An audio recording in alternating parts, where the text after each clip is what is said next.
Deus pela oportunidade, agradecendo a direção da casa que nos fez o convite. E eu estava lembrando que há um tempo atrás eu estive aqui falando sobre a paciência. E da mesma forma que a paciência, amar aos inimigos, é um assunto que a gente não conhece, né? É muito fácil falar sobre o que conhecemos. Aquilo que nós não conhecemos, a dificuldade é maior. Mas a prece que foi feita já pediu auxílio, né? E a gente realmente precisa desse auxílio, precisa muito da vibração dos senhores, para que possamos, ao final, termos um entendimento desse assunto. E a gente sabe que não é o caso aqui, né? Aqui nós não temos inimigos, né? Aqui nós temos só amigos, aqui nós não temos nem adversários, nós temos companheiros que labutam na mesma doutrina. E aqueles que estão vindo pela primeira vez, como a companheira falou, que seja a primeira de muitas outras, porque todos nós viemos uma vez, viemos pela primeira vez. E que bom que os senhores consigam encontrar aquilo que vieram buscar. Não vão encontrar as soluções, mas vão encontrar os caminhos, vão encontrar a forma melhor de encarar as dificuldades sem o sofrimento desnecessário, mas o sofrimento para a nossa educação. Nós lembramos que esse assunto está no nosso dia a dia. E a palavra inimigo é uma palavra que nos leva a pensar em guerra, a pensar em coisas distantes, a pensar em pessoas que realmente são incômodas nas nossas vidas. Mas quantos podemos considerar como inimigos, adversários, desafetos, estão no nosso dia a dia, estão dentro do nosso lar, estão dentro das nossas atividades corriqueiras? Então, é necessário que a gente entenda um pouquinho do que vai ser colocado, para sabermos lidar com as dificuldades. Esse assunto está no Evangelho segundo o Espiritismo, no capítulo 12, e sempre colocamos dessa forma. Não temos a pretensão, e eu acho que ninguém que vem aqui consegue fazer isso, em 50 minutos esgotar um assunto. Até porque o assunto a cada dia se renova. E é bom que cada um de nós busque mais informações, busque no Evangelho o complemento do que vai estar faltando aqui com certeza, busque em outras obras para estar com esse assunto mais sob domínio, né? E aí lidar com ele de uma forma melhor. E a nossa proposta é tentar identificar quem é o nosso inimigo. E essa palavra, como eu disse, ela até me incomoda, mas ela vai ser usada, que é o que está no Evangelho. Qual a importância dele para a minha existência, e se eu consigo transformá-lo em amigo. E é lógico que em momento algum a gente pode pensar que o inimigo ele é realmente algo totalmente ruim. Pelo contrário, muitas das vezes é aquele que vai fazer com que a gente se corrija, que vai fazer com que a gente observe que realmente cometemos alguma falha. Porque o amigo tem até dificuldade de nos mostrar, tem até dificuldade de nos alertar com relação àquilo que nós não estamos, aquele ponto onde nós não estamos conduzindo a nossa caminhada de uma maneira correta. O inimigo, como ele não tem muito compromisso direto com a gente, ele vai a ponto. E às vezes esse inimigo é um filho, é o marido, a mulher, é o cunhado, é a sogra, né? Aquela pessoa que não se preocupa se nós vamos ficar aborrecidos ou não. Bom, Deus tem que estar em todos os lugares, todas as falas ele tem que estar, porque no nosso entendimento ele tem conhecimento de tudo. Ele criou cada um de nós, simples e ignorantes, para chegarmos à perfeição, pelo menos à perfeição relativa. Não criou nenhum de nós para ser infeliz, não criou para praticar o mal, para fazer o outro sofrer. Ele criou a todos nós para sermos realmente, para trilharmos o caminho do bem, para sermos pessoas de bem. Se não estamos nesse caminho, alguma coisa nós fizemos que não correspondeu com o objetivo da criação ainda. Jesus é o nosso governador, é o governador do planeta, é aquele que, desde a época de Abraão, Moisés, todos os profetas, tudo que aconteceu, desde a formação da terra, ele já estava controlando tudo o que acontecia. Nada acontece em nossas vidas, nada acontece que ele não tenha controle sobre as nossas ações, os nossos atos. Permite que erremos para que possamos cumprir com o nosso livre-arbítrio,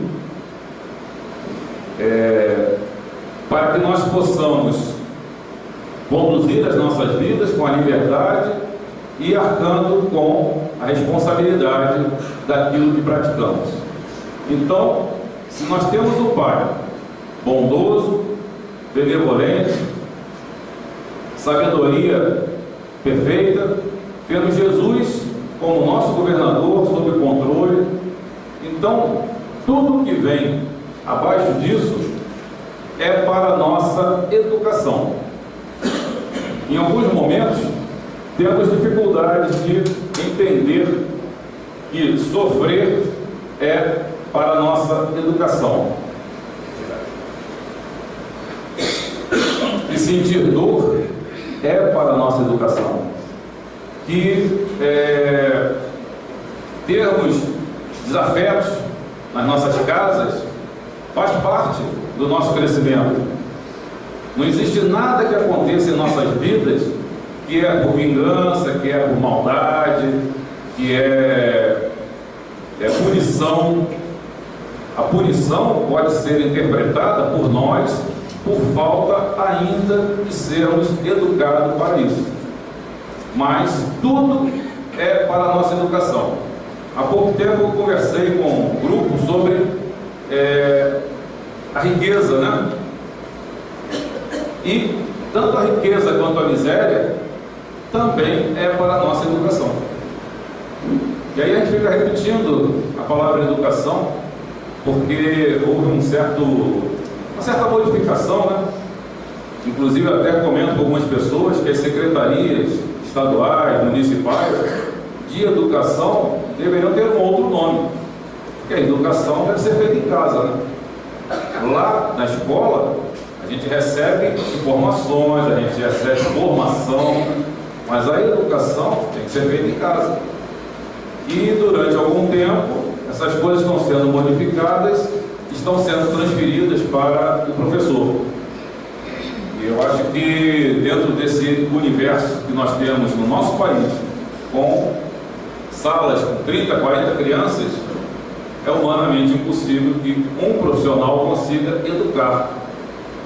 Ele ajuda a formar, mas educar são os pais, né? São os responsáveis.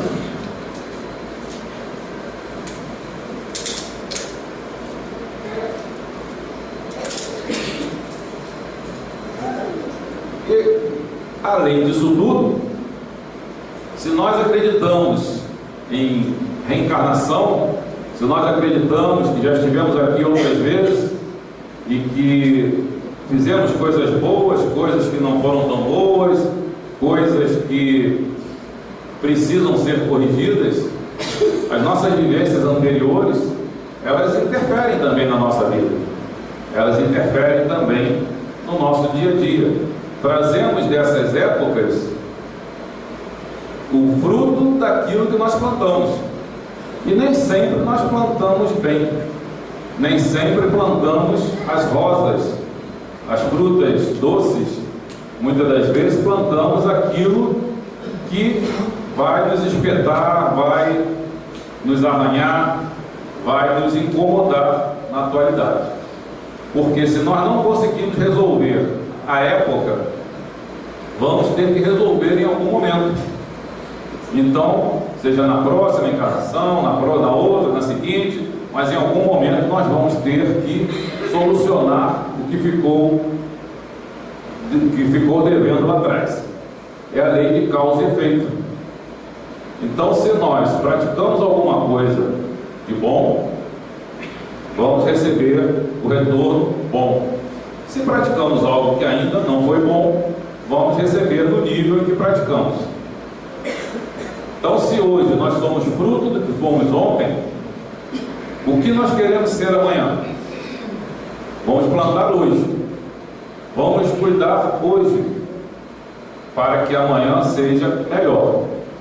Com certeza nós estamos sempre progredindo. Ninguém volta, ninguém retrograda, né? Todos nós estamos andando para frente.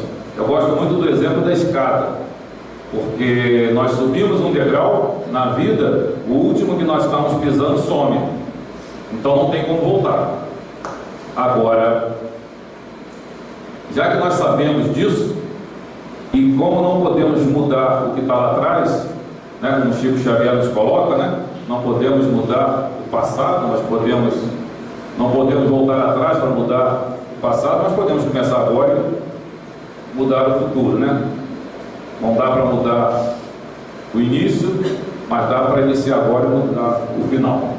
Então, é importante que nós tenhamos esse cuidado.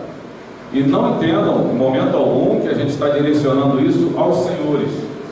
Eu estou colocando isso, e se esse tema caiu para que eu pudesse estudar e trazer para os senhores, é porque eu preciso também. Estou na mesma situação, muitas das vezes situação mais necessitada. Fazei o bem a todos e auxiliai sem esperar coisa alguma. Então muito grande será a vossa recompensa. Fazer o bem já deveria estar na nossa programação. E está, né? Muitas das vezes a gente esquece dela, se desvia um pouco, mas fazer o bem é muito melhor para nós mesmos. E o ideal é que a gente consiga fazer sem esperar o retorno, porque naturalmente essa recompensa virá. E a gente tem feito aí alguns testes, porque eu vim do Rio de Janeiro, né, já faz muito tempo, mas eu vim do Rio de Janeiro, frequento ainda o Rio de Janeiro algumas vezes, a gente tem um trânsito bastante intenso, bastante complicado, e aqui em Rio das Ostras, embora já tenha mudado muito, mas o trânsito ainda é melhor. E eu tenho feito uns testes que têm dado um resultado muito bom. Aquele teste simples, quando a gente não está com pressa, lógico, né? E parar para alguém atravessar. Dar a oportunidade do outro passar.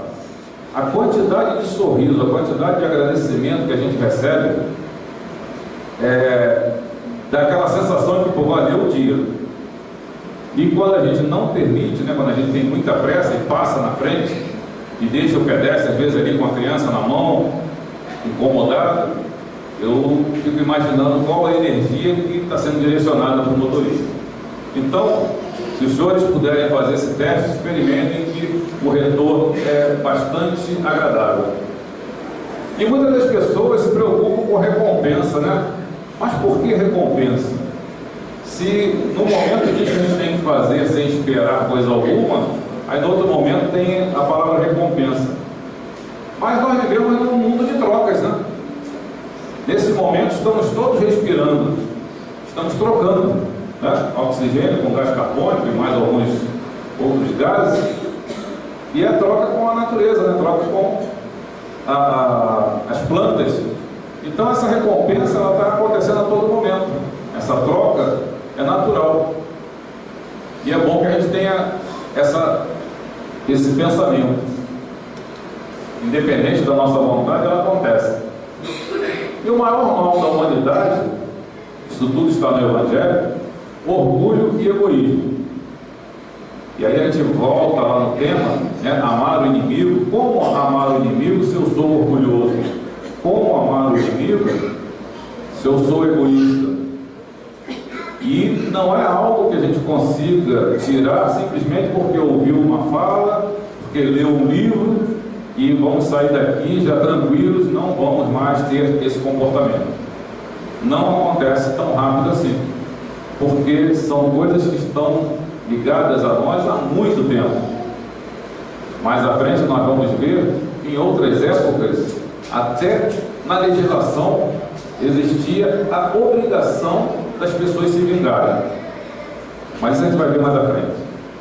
Então, não é simples mudar comportamento, mudar hábitos, mas é necessário que a gente comece em algum momento.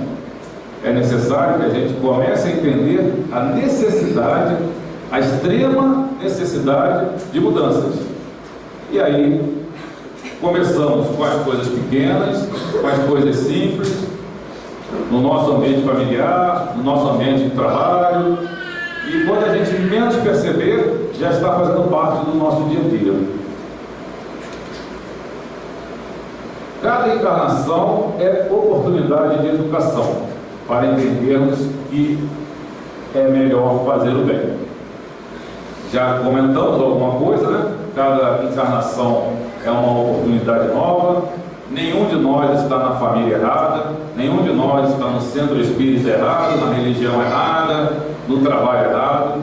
Não significa que a gente tenha que estar sempre no mesmo local, mas se estamos naquele espaço, com aquele grupo, por algum tempo, é porque precisamos daquele grupo para nos educarmos. A maioria de nós vem de outras cidades, nos encontramos em Rio das Ostras. Não é por acaso. Tem uma razão de ser. Nós temos um compromisso, talvez, de outras encarnações, e temos alguma coisa a ser feita aqui, para o bem do próximo e para o nosso próprio bem. E fazer o bem também é para nós a melhor solução. Retribuir o mal com o bem já é um pouquinho mais complicado, porque estamos num mundo de expiações e provas. Estamos num mundo em que o mal ainda prepondera. Observamos a história da humanidade, de Jesus para cá, percebemos que houve uma melhora considerável. Na época de Roma, nós tínhamos satisfação em ver o leão disputar, leão faminto com o homem faminto disputarem a arena. Mais à frente, os duelos, as situações de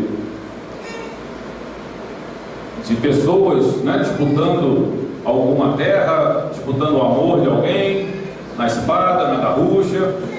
E hoje nós temos um mundo em que, pelo menos nos horários que não são nobres, nós observamos na televisão muitas instituições, muitas pessoas praticando o bem, sendo úteis aos semelhantes.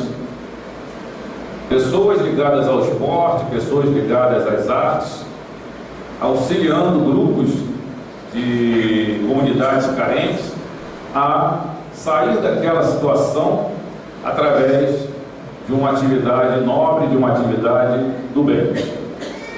Aí alguém diz assim: poxa, mas a gente liga a televisão e vê tanta desgraça, tanta coisa ruim, tanta violência. E eu, para me sentir mais confortável, eu gosto de fazer a comparação de que, nesse momento, nós estamos na mudança. Quem já mudou de casa sabe como é que funciona, né? Nós moramos, às vezes, numa casa pequena, com vazamento, com dificuldades, e conseguimos uma casa melhor. Mas não temos dinheiro para contratar uma empresa de mudança. E aí o que a gente faz? Consegue aquele caminhão basculhante com um amigo que vai poder nos emprestar no sábado à noite. Então a mudança já vai ser muito bem feita, né? Nós temos que juntar nossas coisas rapidamente, sacar, encaixotar, e aí quando a gente chega na casa nova, embora melhor, nós não encontramos nem as nossas coisas, nem os documentos. Levamos um tempo para nos arrumar. para nos ajustar, mesmo indo para uma situação melhor. Então, eu prefiro entender que nesse momento nós estamos nessa fase da mudança.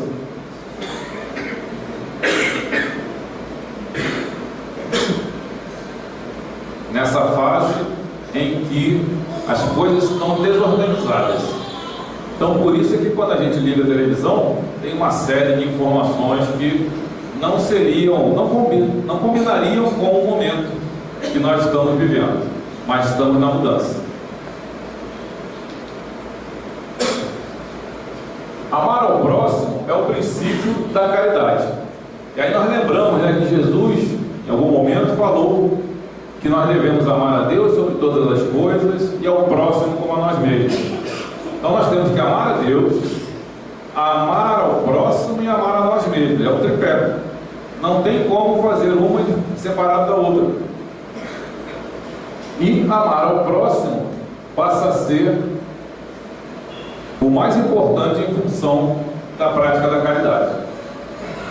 Então, entendendo dessa forma, nós já vamos começando a perceber a necessidade de estar sempre voltado ao próximo, sempre preocupado com o que está acontecendo à nossa volta, tentando levar essas informações para os nossos familiares, para os nossos amigos, para os nossos colegas de trabalho, para que tenhamos um ambiente favorável a nós mesmos.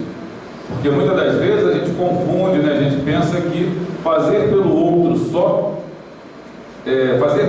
só ele vai ser beneficiado. Mas não, nós estamos levando uma energia para o companheiro, além das coisas materiais, que vai fazer com que o ambiente todo se beneficie, e nós estamos dentro desse ambiente. Amar ao inimigo é a mais sublime aplicação deste princípio. Quer dizer, amar ao próximo já é algo em nível de excelência. Amar ao inimigo, muito melhor. E aí fica mais conflitante, né? Como amar aquele cidadão que me fez mal? Como amar aquela pessoa que me traiu? Aquela pessoa que não correspondeu à confiança que eu tinha nela? Como aquele que tirou o meu emprego, que tomou meu lugar no trabalho, e por isso eu fiquei desempregado. E aí a gente vai ficar aqui falando em situações que cada um dos senhores tem muitos exemplos também. Mas aí está a essência, né? Porque precisamos trabalhar isso dentro de nós. Voltando à situação que nós iniciamos. Deus, nosso Pai, né? Todos somos irmãos, independente da condição que estamos aqui. Tudo que acontece na nossa vida é em função da nossa educação. Tudo está sob o controle de Jesus. Então, se formos vítimas de alguém e essa pessoa se colocou numa posição de inimigo, não é à toa, não aconteceu por acaso.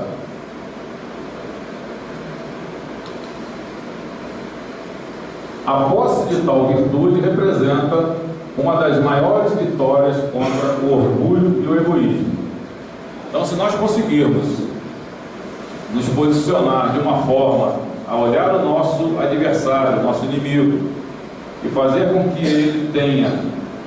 a gente tenha para ele sentimentos que não seja de revolta, de devolver na mesma moeda, de usar a lei do talião, de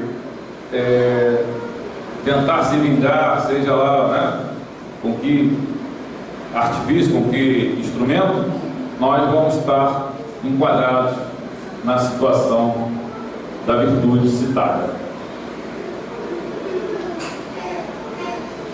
Amar a um inimigo não significa agir da mesma forma quando próximo a um amigo ou irmão.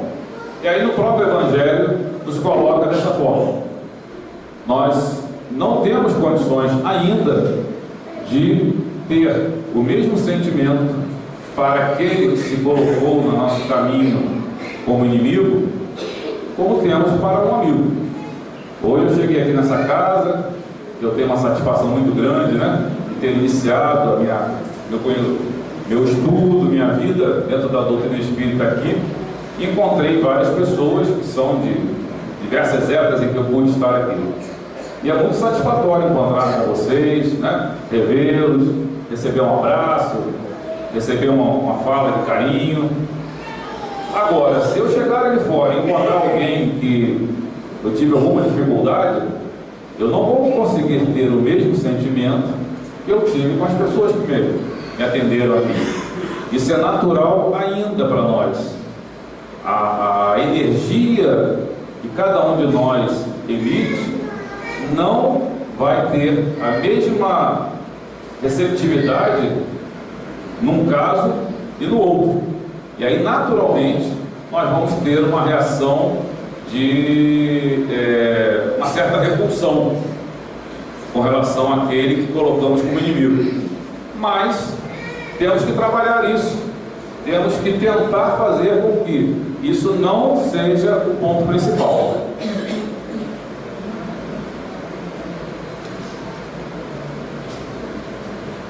E aí, lembrando do amado inimigo, tem uma história de um cidadão, um casal, que ele trabalhava, né, de segunda a sexta, e toda sexta-feira ele chegava tarde em casa. Às vezes chegava meia-noite, 1h da manhã, às vezes só chegava no sábado mesmo, lá pela manhã. E aí, quando a esposa cobrava, né, perguntava o que houve, não, estava jogando futebol, depois saía para tomar um chopp com os amigos. Isso foi durante um bom tempo, ele tendo esse comportamento. E ela reclamava, né, a semana já tinha uma dificuldade entre eles, até que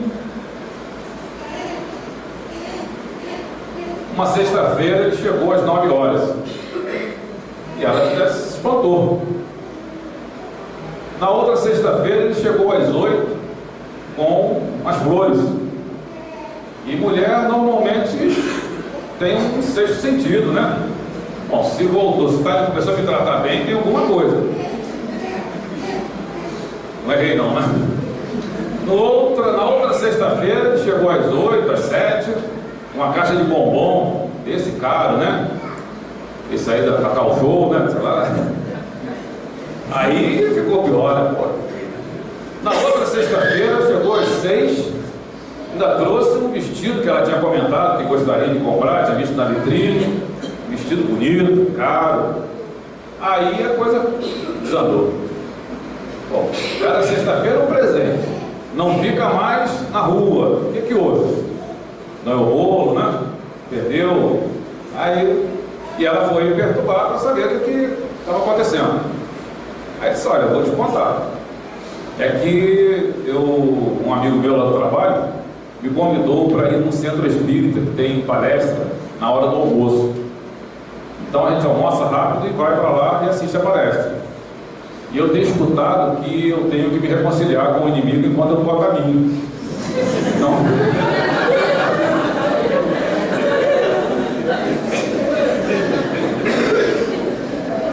eu não sei qual foi a resposta dela.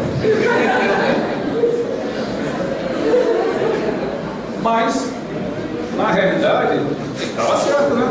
Ele só não soube colocar a informação, mas o relacionamento a dois não é uma coisa simplesinha, né?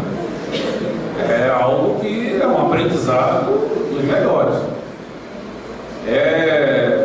O relacionamento a dois é sair do primário e ao doutorado, né? Você passa por todas as fases ali. Uns com uma situação mais simples, outros bastante tumultuada, outros até desistem da faculdade, desistem do segundo grau, né? Mas ele talvez não tenha colocado a coisa da forma correta. Mas é uma verdade, quando ele descobriu que era melhor se aproximar e resolver os problemas do que ficar agindo de maneira errada, agindo de maneira que traria mais problemas, então ele resolveu fazer dessa forma.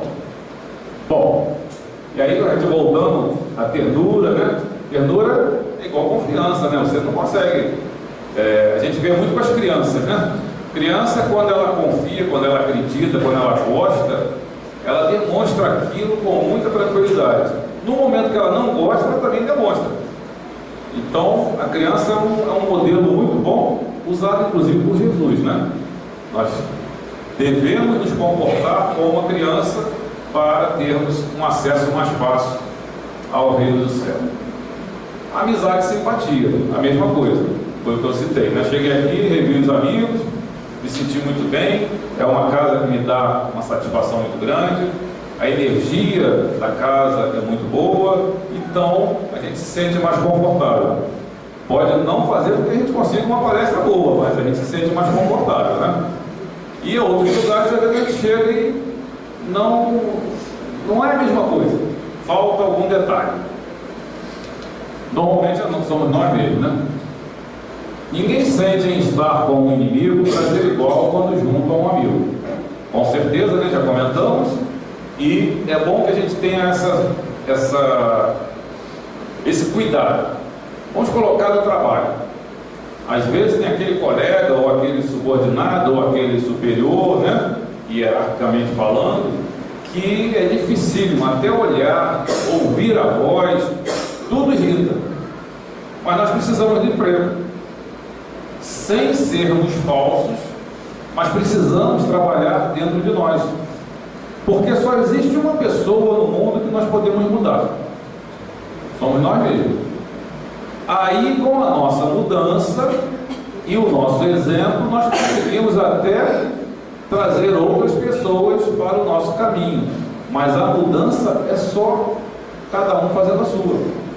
Então, se o chefe é ruim, se o colega é ruim, se o subordinado é ruim, eu é que tenho que mudar, para tentar fazer com que ele consiga perceber a necessidade dele mudar também. Nós estivemos trabalhando há um tempo atrás com um grupo, e tinham alguns funcionários que não eram bons, né? E 600 e pouco, né? Com certeza tinha alguém que não era tão bom. Mas tinha um que era muito em evidência, né? Ele ficava muito em evidência. Tudo que se dizia para fazer, ele não fazia. Tudo que se dizia para fazer dessa forma, ele fazia de outra. E aí todo dia chegavam informações de quem era responsável da fiscalização, de que ele não estava trabalhando certo. Chegou ao ponto que ele já estava até dizendo que iria entrar na justiça e que ele estava sendo perseguido, porque todo mundo queria prejudicá-lo. E aí nós adotamos um esquema que a princípio foi muito mal interpretado. Vamos esquecê-lo. Ninguém precisa olhar mais para ele, deixa ele sozinho. Ele tem lá a missão dele, se ele vai fazer ou não, deixa ele quieto. Vamos ver por quanto tempo ele vai continuar. E deu certo. Quando ele percebeu que ele estava se comportando igual uma criança, fazendo errado para chamar atenção. Quando ele percebeu que ele não estava mais chamando atenção, aí ele fez a mudança dele, por conta própria. Não precisou ninguém lá para dizer que ele tinha que mudar. Então, em algumas situações dá certo. É lógico que vai depender muito de situações, né? Não podemos generalizar.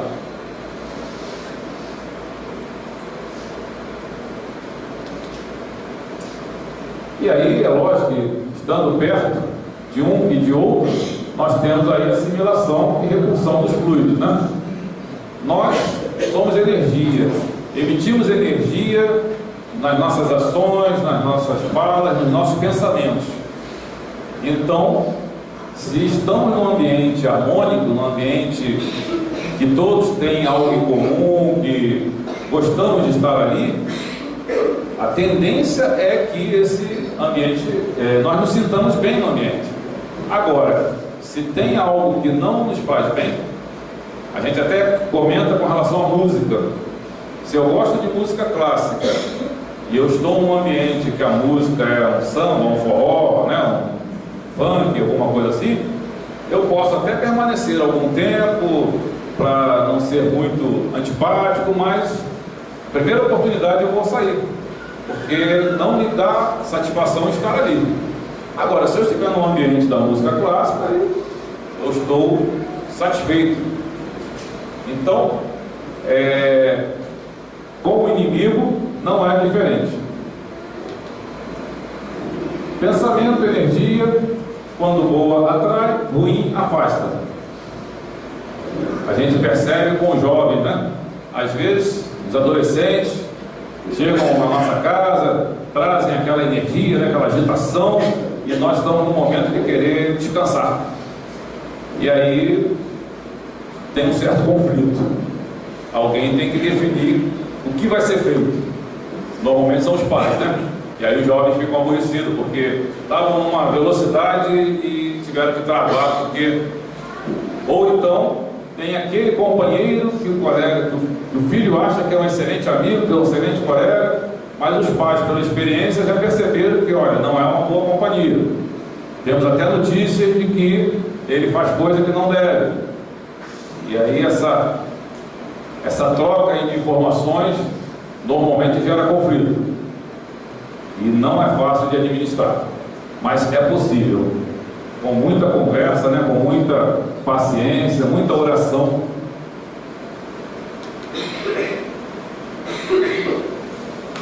Nós vamos procurar no dicionário, né? Aliás, eu falei isso no outro dia, no estudo, e os jovens riram muito, né?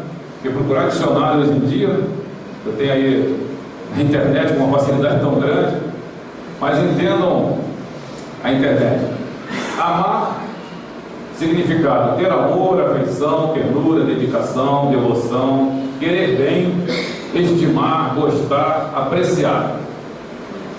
E aí, com essas definições todas, como enquadrar o inimigo nisso?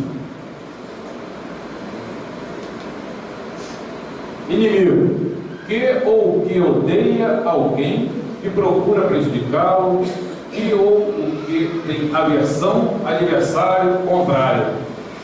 Amar e inimigo, duas situações que os sinônimos já afastam bastante, mas nós sabemos que é possível, se nós voltarmos à situação de que somos todos filhos de Deus, todos irmãos, que Jesus está no comando e que nada acontece na nossa vida por acaso, que tudo serve para a educação.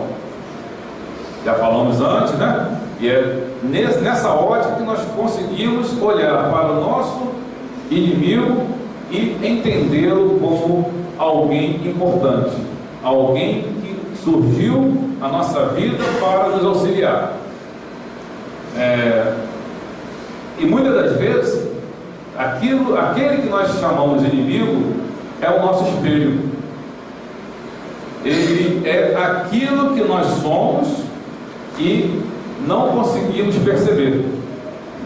Então, eu sou orgulhoso, mas eu não consigo perceber.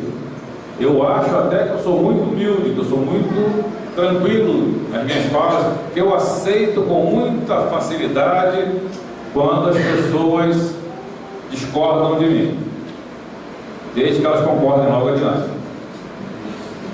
No momento em que elas discordam, batem o pé firme, aí ela já quer me derrubar.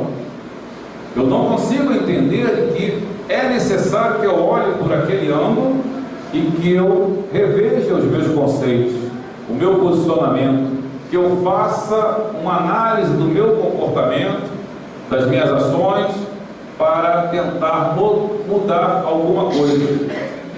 Se eu coloquei daquela forma, é porque tem que ser daquela forma.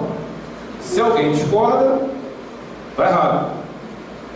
E aquelas pessoas que concordam comigo sempre, eu tenho que me preocupar, porque em algum momento eu não posso conquistar a opinião de todos. Alguém tem que me alertar. E muitas das vezes quem alerta é o filho. Aquele filho que às vezes a gente pensa que é problema, mas ele fala a verdade. Mas coisas simples, né? Aquele pai que fuma, mas que não permite que o filho fume. Tá certo, né? Ele tem que educar o filho. Mas e o exemplo? E aí o filho vai e fala dessa forma com ele. Ou a bebida, ou dirigir, né? Às vezes o pai dirige de uma maneira que contraria as normas de trânsito. O cinto, no caso da moto, o capacete, mas é só até ali. Quando chegar na rodovia, eu coloco o cinto.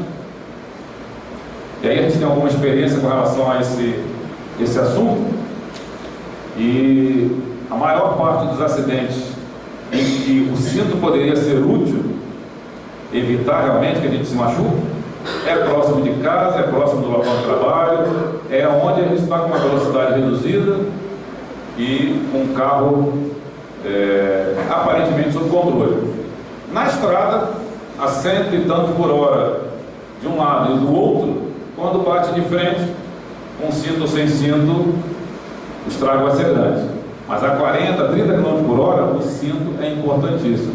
Mas muitos de nós, às vezes, deixam de usar. E o filho, às vezes, está do lado. A criancinha está sentada no banco de trás, na cadeirinha, e está observando. E aí, quando ele cobra da gente, a gente fica aborrecido.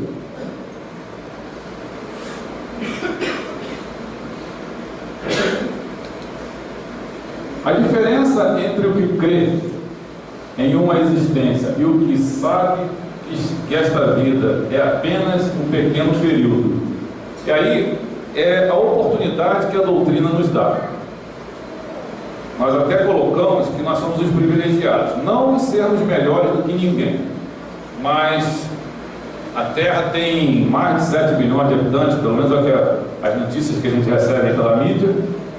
Pouquíssimos são espíritas, dos espíritas poucos frequentam uma casa, poucos saem um domingo à noite para estar aqui como os senhores, e alguns desses ainda vão para os estudos. Então, as pessoas que imaginam que vivem só uma oportunidade, morreu, acabou, elas têm muito mais dificuldade de entender que devem perdoar, que devem aprender a conviver com o inimigo.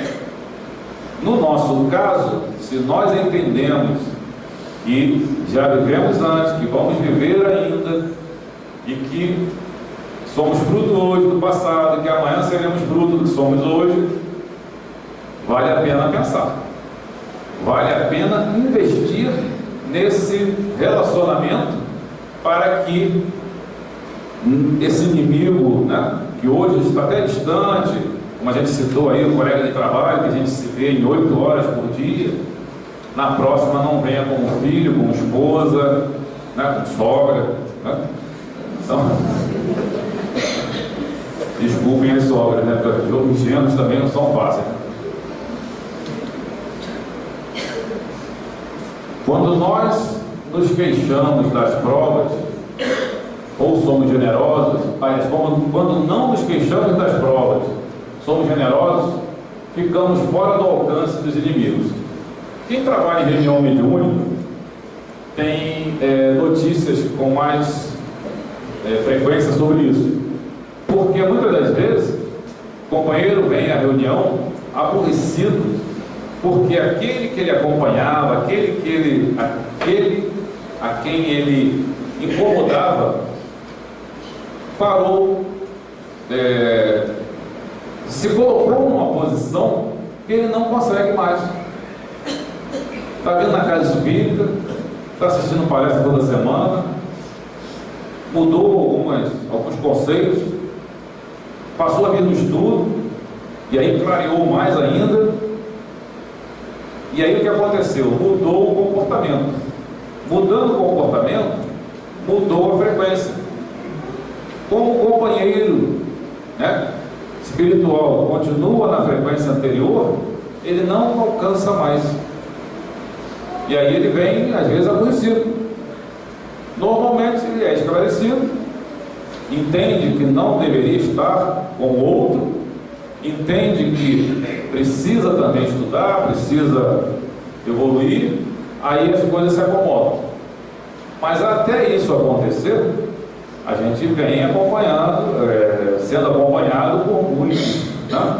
Se cada um de nós trouxe 5, imagina quantos tem aqui, né? Que bom que estão aqui, tomara que também tirem proveito do que estão ouvindo. E na situação anterior, né, se nós não nos queixarmos, porque as coisas acontecem e muitas das vezes a gente reclama, né? Está doendo o pé, ou não estou bem no trabalho, ou o filho é problema, uma palavra que usa-se muito hoje em dia, que eu acho que é bastante inadequada, que é o aborrecente.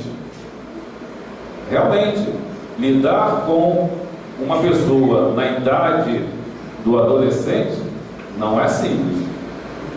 Mas se nós aprendemos aqui que na idade da infância nós ainda estamos meio adormecidos, e na adolescência que nós nos mostramos, é a oportunidade dos familiares, né, principalmente dos pais, exercerem aquilo que aprenderam na doutrina, lidar com eles de uma forma a tentar fazer com que eles sejam pessoas de bem, principalmente pelo nosso exemplo, principalmente pela nossa conduta. Não vai ter garantia não, mas é o melhor caminho. E os inimigos desencarnados? Por quê? Em épocas passadas nós imaginávamos que eliminando, acabou o problema. Então, cidadão, a gente vê em filmes, né, novelas de épocas em que brigava-se por terras, brigava-se por gado, brigava-se. E aí, bom, o que a gente faz? É meu inimigo, eu elimino, acabou o problema. Não. Materialmente falando, sim. Mas, muitas das vezes, agora eu estou com um problema maior. Enquanto encarnado, eu estou vendo. Desencarnado, não. E, às vezes, voltando à reunião mediúnica, muitas das vezes, o companheiro aparece numa situação de revolta, mas muito incomodado, e vai ficar atrapalhando ali até que a pessoa mude de sintonia, até que a pessoa se melhore para fazer com que ele ou entenda ou ele não alcance mais. Mas o desencarnado é tão incômodo quanto o encarnado, talvez até mais. A morte apenas o livra da presença material do seu inimigo, né? Apresentar outra face, outra situação bastante complicada para nós que estamos ainda no plano aí de provas e expiações, em que o mal prepondera. Por quê? A tendência natural nossa é a reação. A tendência natural nossa é agir respondendo a mesma moeda. Agora, apresentar a outra face não significa exatamente o que está na letra. Significa que a gente não deve usar a lei de Talião, não deve direcionar energias negativas, não deve fazer com que o outro sofra vingança. É direcionar situações para aquele que nos agrediu, aquele que nos incomodou, sem ser na mesma moeda que ele nos direcionou para nós, tá? E para nós encerrarmos, eu vou ler uma história de Divaldo Franco e logo em seguida vou ler a prece que está aqui no Evangelho. Amai os vossos inimigos.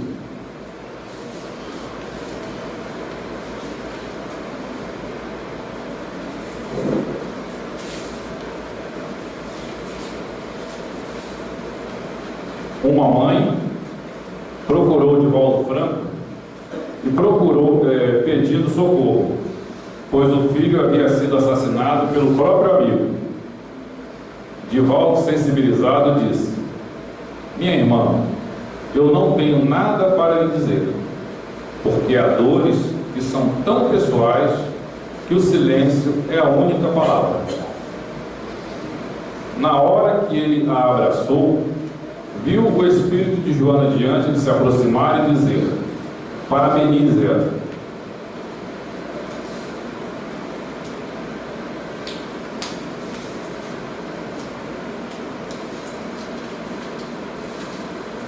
Divaldo achou estranho Pois, como parabenizaram a mãe cujo filho foi assassinado? Mas ela explicou: eu daria pêsames se ela fosse a mãe do assassino. Seu filho não morreu, mas o criminoso perdeu a reencarnação. Seu filho vive. E Joana trouxe-o e disse: pense na mãe do assassino, coloque-se no lugar dela. E a mulher respondeu: eu a odeio. E Joana perguntou: que culpa tem ela de ter gerado um filho doente? Que culpa tem a senhora de ter gerado a vítima da loucura? Pense na dor que ela deve estar experimentando. E o filho despertou, viu a mãe e começou a falar, através da mediunidade de Divaldo, por uns 15 minutos. No final da mensagem, os espíritos amigos disseram para que a mulher procurasse a mãe do algoz, assassino. A mulher, emocionada, atendeu ao pedido, abraçou Divaldo agradecida e lá se foi em busca da amiga sofredora. E no sábado seguinte, ambas visitaram Divaldo, onde este sugeriu que elas visitassem o rapaz, e completou dizendo: mãe, seu filho está enfermo da alma, ame-o e lhe fale do amor. A necessidade que ele tem de ter a mãe nesse momento é grande. Ele deve estar despertando da loucura e deve ser amado. Recomendou Jesus: aprendestes com as leis de Moisés a amar o vosso próximo e odiar os vossos inimigos. Eu, porém, vos digo: amai os vossos inimigos, fazei o bem aos que vos odeiam e orai pelos que vos perseguem e caluniam. Porque se só amardes os que vos amam, qual será a vossa recompensa? Mateus capítulo 5, versículos 43 e 47. Então essa passagem que Divaldo nos mostra não é simples, mas nós temos aí alguns exemplos de ocorrências em São Paulo, uma criança que foi assassinada pelos próprios segurança, em Niterói, se não me engano, uma moça que também foi assassinada, e os pais adotaram os assassinos, passaram a cuidar deles, passaram a ir ao local onde eles estavam presos, colocaram em prática aquilo que o Evangelho nos mostra, colocaram em prática aquilo que é bom para eles e é bom para os filhos que desencarnaram, porque estão recebendo essas energias positivas, estão recebendo a essência do ensinamento de Jesus, e bom para aqueles que cometeram engano, que vão responder na lei dos homens, na lei de Deus, mas que vão ter a possibilidade de se regenerar, porque hoje, até hoje, infelizmente, nós temos alguns depósitos de seres humanos, né? Nós não temos locais onde as pessoas possam sair melhores do que entraram.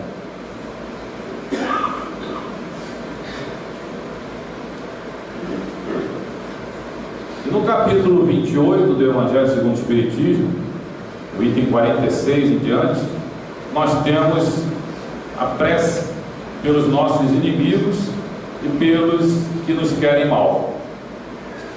Disse Jesus: amai os vossos inimigos. Esta máxima é sublime, é o sublime da caridade cristã. Mas enunciando-a, não pretendeu Jesus preceituar que devamos ter para com os inimigos o carinho que dispensamos aos amigos. Por aquelas palavras, ele nos recomenda que lhes esqueçamos as ofensas, que lhes perdoemos o mal que nos façam, e lhe paguemos com o bem esse mal. Além do merecimento, que aos olhos de Deus resulta semelhante proceder, ele equivale a mostrar aos homens o em que consiste a verdadeira superioridade. Prece. Meu Deus, perdoa fulano o mal que me fez e o que me quis fazer. Como desejo, me perdoes e também ele me perdoe as faltas que eu haja cometido. Se o colocaste no meu caminho, como prova para mim, faça-se a tua vontade. Livra-me, ó meu Deus, da ideia de o maldizer e de todo desejo malévolo contra ele. Faz que jamais me alegre com as desgraças que lhe cheguem, nem me desgoste com os bens que lhe poderão ser concedidos, a fim de não macular minha alma por pensamentos indignos de um cristão. Possa a tua bondade, Senhor, estendendo-se sobre ele, induzi-lo a alimentar melhores sentimentos para comigo. Bons espíritos, inspirai-me o esquecimento do mal e a lembrança do bem. Que nem o ódio, nem o rancor, nem o desejo de lhe retribuir o mal com outro mal me entrem no coração. Porquanto o ódio e a vingança só são próprios dos espíritos maus, encarnados e desencarnados. Pronto esteja eu, ao contrário, a lhe estender a mão fraterna, a lhe pagar com o bem o mal e a auxiliá-lo se estiver ao meu alcance. Desejo, para experimentar a sinceridade do que digo, que ocasião se me apresente de lhe ser útil, mas sobretudo, ó meu Deus, preserva-me de fazê-lo por orgulho ou ostentação, abatendo com uma generosidade humilhante, o que me acarretaria a perda do fruto da minha ação, pois nesse caso eu mereceria se me fossem aplicadas estas palavras do Cristo: já recebeste a sua recompensa. Então, senhores, percebemos com esse pouco tempo que é possível amar o inimigo. É possível fazer com que aquelas situações que nos incomodam sejam revertidas para o nosso bem. Muita paciência, muita tranquilidade, muita oração, para que possamos nos fortalecer e encararmos as adversidades como sendo necessárias para a nossa educação, para o nosso crescimento, para o nosso melhoramento. Agradecemos por tudo e que a paz e a luz do Mestre Jesus se derrame sobre todos nós. Graças a Deus.